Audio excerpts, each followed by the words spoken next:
Hello, in this video I'm going to show you how to enable or disable different ports and devices in BIOS on Toshiba Dynabook Tecra. Disabling different ports and devices in BIOS will allow you to fully lock them so they won't be even discovered by the system and won't be available until you turn them back on. And in order to change it, you need to be in the BIOS, which is entered with the F2 key. And if you don't understand how, you can just watch a video on our channel on it.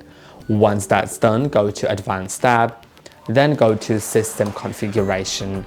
Now you can see different devices like the built-in LAN, wireless LAN, auto wireless LAN RF switching, Bluetooth, webcam, SD, fingerprint sensor, internal Thunderbolt controller, microphone, MAC address pass-through, power on display, wait for monitor detection, boot up numlock status, and other things.